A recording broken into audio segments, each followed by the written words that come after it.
예수를 나의 구주 삼고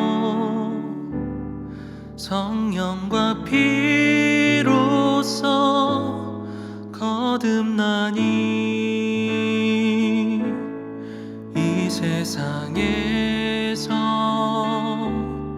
내 영혼이 하늘의 영광 누리도다. 온전히 주께 맡긴 내 영 사랑의 음성을 듣는 중에 천사들 왕래하는 것과 하늘의 영광 보리로다. 이것이 나의 간증이요, 이것이 나의 찬송일세. 나 사는 동안 끊임없이 구주를 찬송하리로다.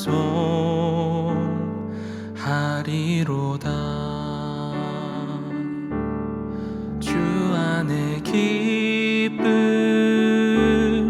누림으로 마음의 풍랑이 잔잔하니 세상과 나는 간 곳 없고 구속한 주만 보이도다. 이것이 나의 간증이요, 이것이 나의 찬송일세. 나 사는 동안 끊임없이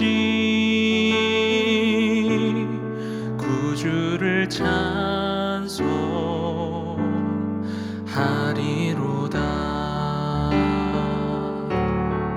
이것이 나의 간증이요, 이것이 나의 찬송일세. 나 사는 동안 끊임없이 구주를 찬송하리로다.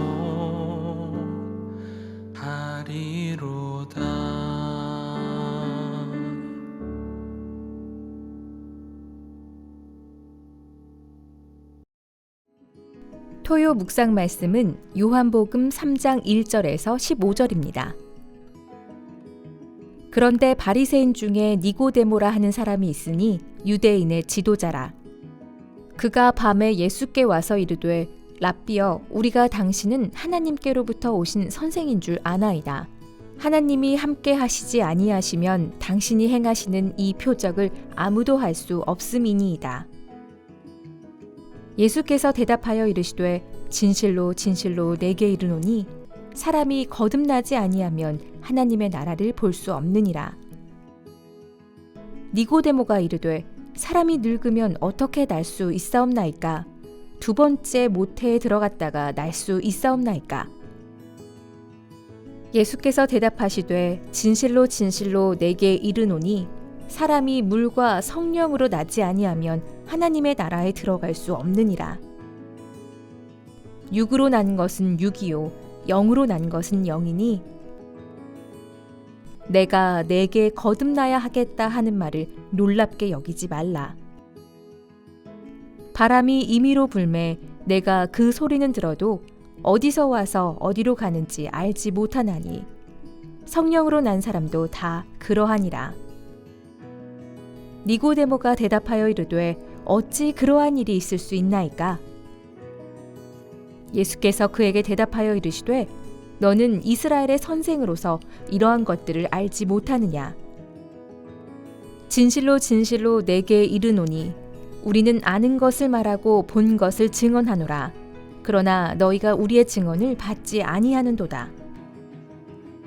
내가 땅의 일을 말하여도 너희가 믿지 아니하거든 하물며 하늘의 일을 말하면 어떻게 믿겠느냐? 하늘에서 내려온 자 곧 인자 외에는 하늘에 올라간 자가 없느니라. 모세가 광야에서 뱀을 든 것 같이 인자도 들려야 하리니 이는 그를 믿는 자마다 영생을 얻게 하려 하심이니라. 아멘.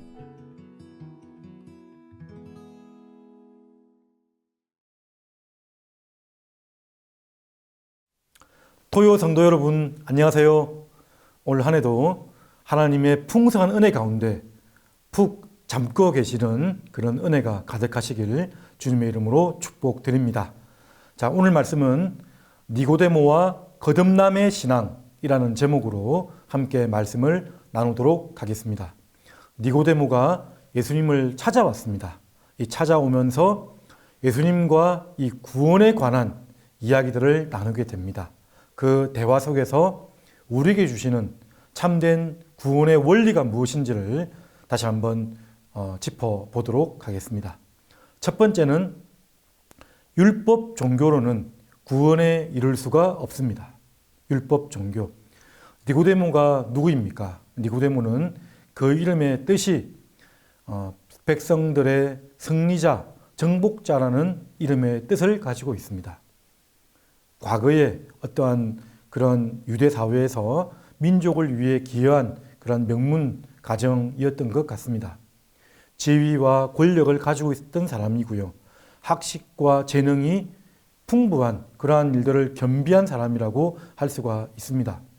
여기 1절에 보시면 유대인의 지도자라, 이 지도자라는 말은 사내들인 공의회, 그 당시 지배 나라였던 로마 당국도 인정했던 70여 명으로 구성되어진 정치, 경제, 사법권까지 가지고 있었던 그 당시 초엘리트, 초귀족 출신의 사람이라고 할 수가 있습니다. 아주 덕망이 있고 그 당시 유대인들 사이에서는 아주 높은 지위에 있는 사람이었죠. 그 사람이 지금 예수님을 찾아왔습니다. 2절에 보시면 밤에 찾아왔다. 밤이라는 이 단어가 물론 사내들인 공의회 출신인 이 니고데모가 사람들의 눈을 피해서 예수님을 만나기 위해 온 것도 있지만 이 밤이라는 이 상징적인 의미가 그 당시 어두워져 있고 가려져 있는 영적 상태, 니고데모와 유대인들의 영적 상태를 말하는 것으로 보이기도 합니다. 요한복음 1장 4절 5절에 보시면 빛이 왔음에 어둠이 깨닫지 못하더라 라고 말했지 않습니까? 그런 의미에서 밤을 지금 얘기하고 있습니다. 그러면서 이 니고데모가 예수님을 찾아왔다는 것은 니고데모는 그 당시 30대 젊은 사람으로 보입니다. 찾아와서 랍비어라고 부르고 찾아옴을 통해서 니고데모의 어떠한 겸손함이나 아니면 니고데모의 그런 어떤 깨달음이 있는 듯한 모습으로 보일 수도 있는데요. 근데 사실은 오늘 말씀을 보시면 이제 니고데모는 율법의 행위를 준수하면서 사실은 하나님께로 난 사람으로서 율법은 지키는데 그 율법을 통해서 나타난 사람이지만 표적으로 보이는 능력으로 드러나지 못하는 어떤 아쉬움이 있었던 겁니다. 그래서 어쩌면 예수님이 진짜인가 확인하기 위한 것도 있었고요. 그리고 어떤 구원에 대한 논쟁을 위해서 왔다라고도 우리가 볼 수 있는 것입니다. 니고데모는 자신의 선행과 능력으로 하나님 나라를 쟁취할 수 있다라고 생각을 했던 것이거든요. 그리고 하나님 나라를 볼 수 있을 것이라고 생각을 했던 것입니다. 그런데 그것은 어떠한 것이죠? 공로주의, 자신의 행위로 의를 삼으려는 그런 잘못된 구원관을 가지고 있었던 것이라고 할 수 있습니다. 창세기 11장에 바벨탑을 쌓는 모습과도 같은 모습이었던 거죠. 그래서 자신이 다 하지 못했다고 생각하는 그 표적은 어떻게 이루어지는 것인가를 지금 물어보러 지금 왔던 것입니다. 자, 두 번째 우리가 살펴볼 것은 복음은 거듭남을 통해서 구체화된다, 실현된다는 것입니다. 거듭남이란 게 무엇입니까? 3절 보시면 예수님께서 이렇게 말씀하십니다. 예수께서 대답하여 이르시되 진실로 진실로 네게 이르노니 사람이 거듭나지 아니하면 하나님 나라를 볼 수 없느니라. 진실로 진실로, 이 헬라어 단어는 아멘 아멘 그런 단어입니다. 5절에도 진실로 진실로 나타나 있는데 예수님이 신적 권위를 가지고 아주 진리를 선포하실 때 쓰는 말씀이라고 할 수가 있습니다. 진실로 진실로 네게 이르노니, 사람이 거듭나지 아니하면, 거듭난다는 이 단어 아주 중요한 단어입니다. 한 세 가지 정도의 그런 뜻이 내포되어져 있는데요.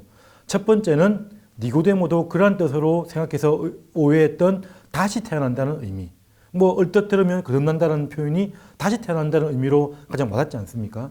그런데 헬라어 이 단어에서는 다시 태어난다, 두 번째는 위로부터 임하여진다. 이 위로부터라는 그런 의미가 있습니다. 그리고 세 번째는 처음부터 근원적인 것으로부터, 이런 세 가지 뜻이 다 포함되어 있는 것이 바로 이 거듭남이라는 단어라고 할 수가 있습니다. 그러니까 이 말은, 거듭난다는 이 말은 부분적으로 어떻게 개선되거나 보완되는 것이 아니고요. 조금 좋아지는 것이 아니고요.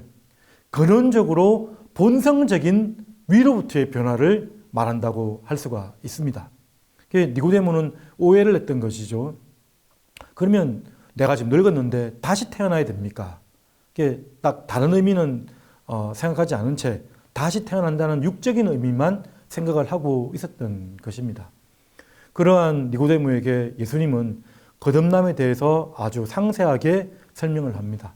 중간에 보면 네가 이스라엘 선생으로서 그것도 몰라서 되겠느냐 라고 이렇게 책망할 정도로 니고데모에게 거침없이 이렇게 설명을 해주고 있습니다.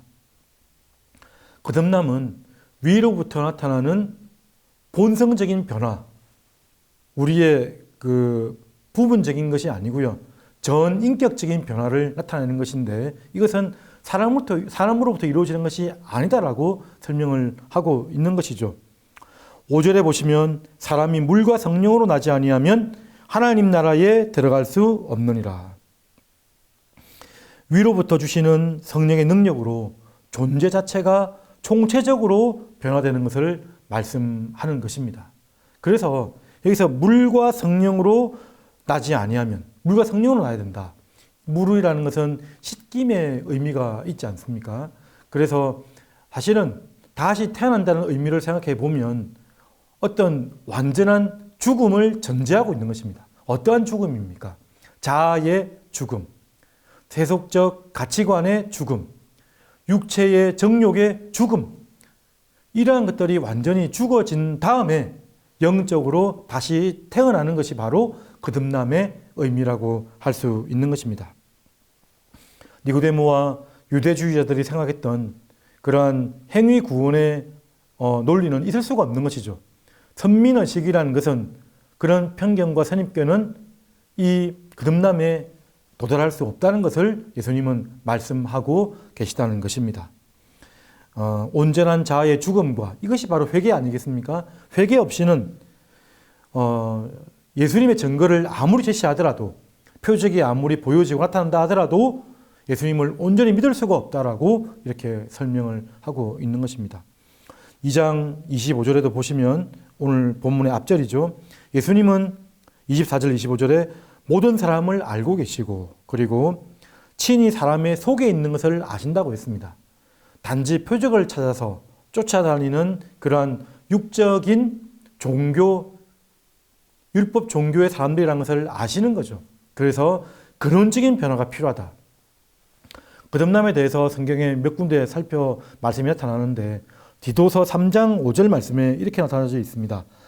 우리를 구원하시되 우리가 행한 바 의로운 행위로 말미암지 아니하고 의로운 행위로 말미암지 아니하고 오직 그의 긍휼하심을 따라 불쌍히 여기셔야 됩니다. 하나님께서 우리를 불쌍히 여기시는 그 사랑에 따라서 중생의 씻음과 성령의 새롭게 하심으로 하셨나니. 이 물의 씻음과 성령의 부드러운 마음에 대해서 에스겔서 36장에도 그렇게 설명되어져 있습니다. 그게 동시에 나타나고 있는 것이죠. 이것은 이 거듭남은 정말 위로부터 하나님의 능력이 아니고서는 우리에게 올 수 없는 것임을 우리에게 설명을 하고 있는 것입니다. 우리의 생명이 하나님의 능력으로 변화되는 것이고요. 우리의 의식이 예수님의 의식과 완전히 조화되는 것을 말한다고 할 수 있습니다. 정말 인간의 종교적 전통에 대한 노력과 어떠한 행위로는 이룰 수가 없는 것이고요. 오직 하나님의 능력으로 우리의 인격과 중심의 변화가 있어야 된다라고 우리에게 설명하는 것입니다.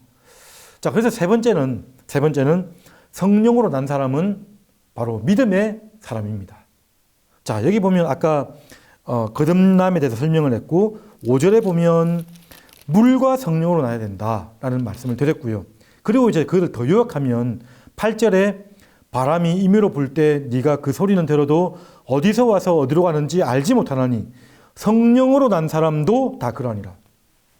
그 거듭남이라는 게 뭐냐면 물과 성령으로 난 사람이고, 물과 성령으로 난 사람은 어떤 사람이냐면 성령으로 난 사람을 이렇게 말씀을 합니다.